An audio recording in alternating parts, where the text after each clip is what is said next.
Chapter 11 At Once. Note: the sublime precision that leads the Earth over a circuit of 500 million miles back to the solstice at the appointed moment without the loss of 1 second. No, not the millionth part of a second, for ages and ages which it traveled that imperial road. By Edward Everett. Dispatch is the soul of business. By Chesterfield. Unfaithfulness in the keeping of an appointment is an act of clear dishonesty. You may as well borrow a person's money as his time. By Horace Mann. By the street of by and by one arrives at the house of never. By Cervantes. The greatest thief this world has ever produced is procrastination, and he is still at large. By H. W. Shaw. Oh, how I do appreciate a boy who is always on time, says H. C. Walden. How quickly you learn to depend on him, and how soon you find yourself entrusting him with weightier matters. The boy who has acquired a reputation for punctuality has made the first contribution to the capital that, in after years, makes his success a certainty. Nothing commends a young man so much to his employers, says John Stuart Blackie, as accuracy and punctuality in the conduct of his business.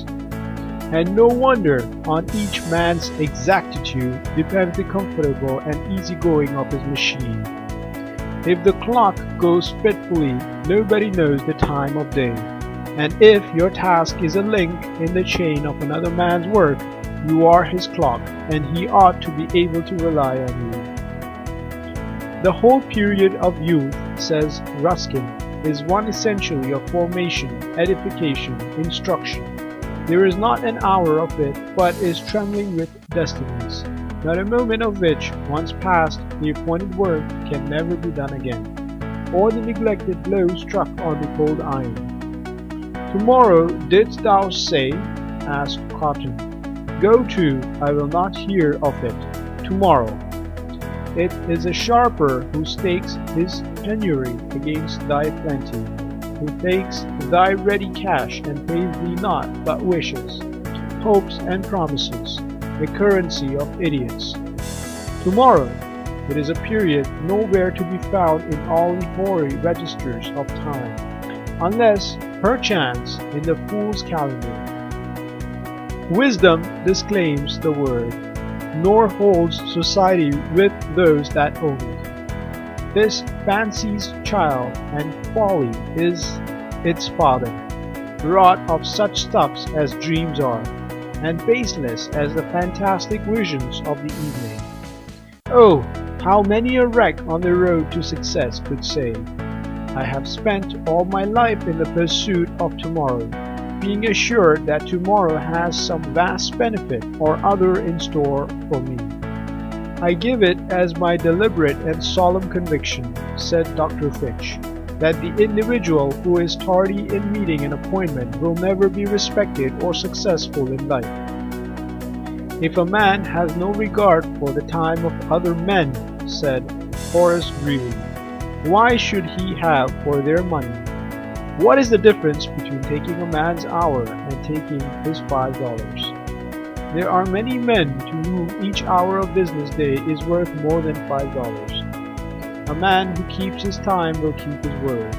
In truth, he cannot keep his word unless he does keep his time.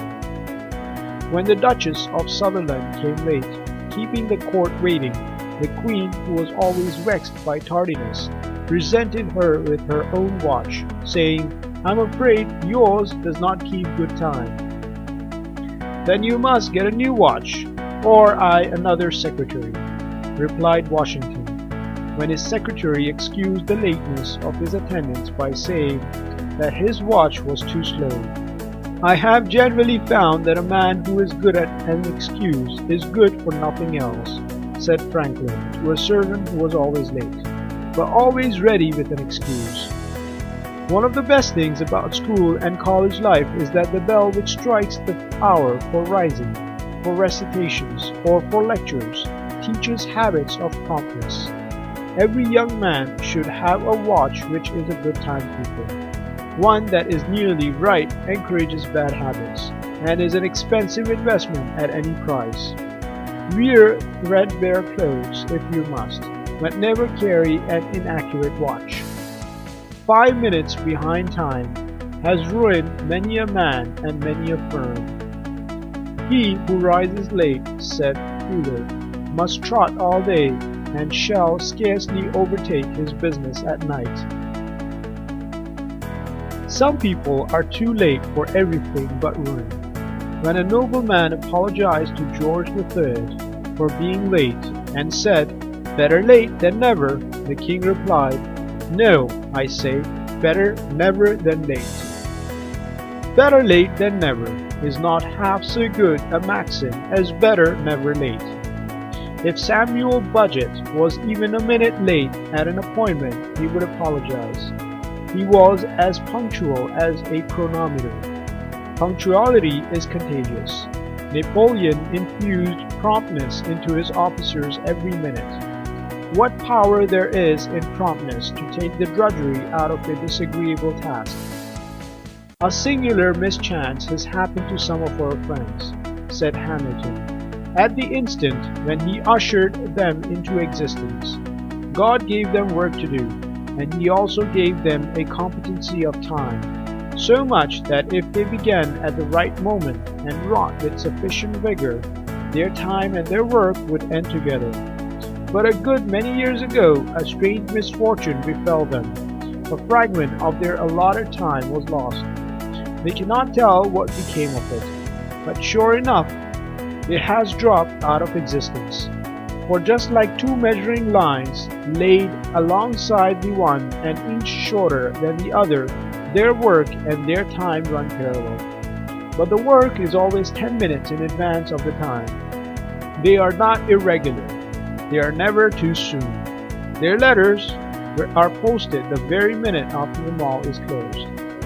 They arrive at the wharf just in time to see the steamboat off. They come in sight of the terminus precisely as the station gates are closing. They do not break any engagement nor neglect any duty, but they systematically go about it too late, and usually too late by about the same fatal interval. Of tours, the wealthy New Orleans ship owner, it is said that he was as methodical and regular as a clock, and that his neighbors were in the habit of judging of the time of the day by his movements. "How," asked the man of Sir Walter Raleigh, "do you accomplish so much and in so short a time?" "When I have anything to do, I go and do it," was the reply. The man who always acts promptly, even if he makes occasional mistakes, will succeed when a procrastinator will fail, even if he have a better judgment. When asked how he got through so much work, Lord Chesterfield replied, "Because I never put off till tomorrow what I can do today." Dewitt, pensionary of Holland, answered the same question. "Nothing is more easy. Never do but one thing at a time, and never put off until tomorrow what can be done today." Walter Scott was a very punctual man. This was the secret of his enormous achievements. He made it a rule to answer all letters the day they were received. He rose at 5. By breakfast time he had broken the neck of the day's work, as he used to say. Writing to a youth who had obtained a situation and asked him for advice, he gave this counsel: "Beware of stumbling over a propensity which easily besets you from not having your time fully employed. I mean, what the women call dawdling. Do instantly whatever is to be done, and take the hours of recreation after business, never before it." Frederick the Great had a maxim: "Time is the only treasure of which is proper to be avaricious." Leibniz declared that the loss of an hour is a loss of a part of life. Napoleon, who knew the value of time, remarked that it was the quarter hours that won battles. The value of minutes has been often recognized, and any person watching a railway clerk handing out tickets and change during the last few minutes available must have been struck with how much he could be done in these short periods of time. At the appointed hour the train starts and by is carrying passengers at the rate of 60 miles an hour. In a second you are carried 29 yards. In 1/29th of a second you pass over 1 yard. Now, 1 yard is quite an appreciable distance, but 1/29th of a second is a period which cannot be appreciated.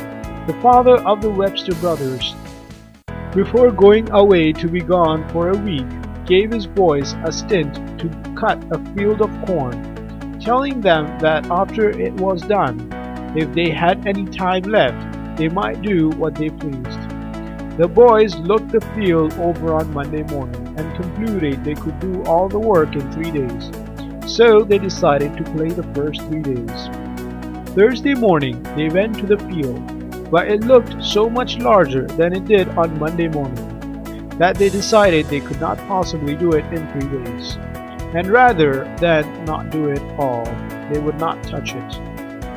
When the angry father returned, he called Ezekiel to him and asked him why they had not harvested the corn. "What have you been doing?" asked his stern father. "Nothing, father." "And what have you been doing, Daniel?" "Helping Zeki, sir." "How many boys and men too waste hours and days helping Zeki?" "Remember, the world was created in 6 days," said Napoleon to one of his officers. "Ask for whatever you please except time." Railroads and steamboats have been wonderful educators in promptness. No matter who is late, they live right on the minute.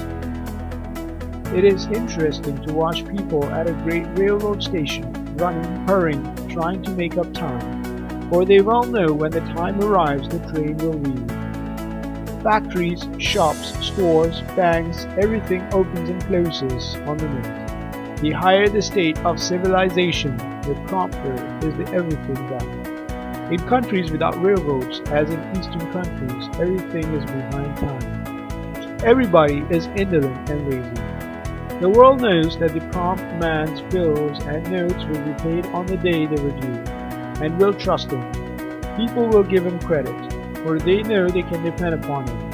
But lack of promptness will shake confidence almost as quickly as downright dishonesty. The man who has a habit of dawdling or listlessness will show it in everything he does. He is late at meals, late at work, dawdles on the street, loses his train, misses his appointments, and dawdles at his store until the banks are closed. Everybody he meets suffers more or less from his malady, for dawdling becomes practically a disease. "You will never find time for anything," said Charles Buxton. "If you want time, you must make it." The best work we ever do is which we do now, and can never repeat. Too late is the curse of the unsuccessful who forget that one today is worth 2 tomorrows. Time accepts no sacrifice. It admits of neither redemption nor atonement. It is the true avenger.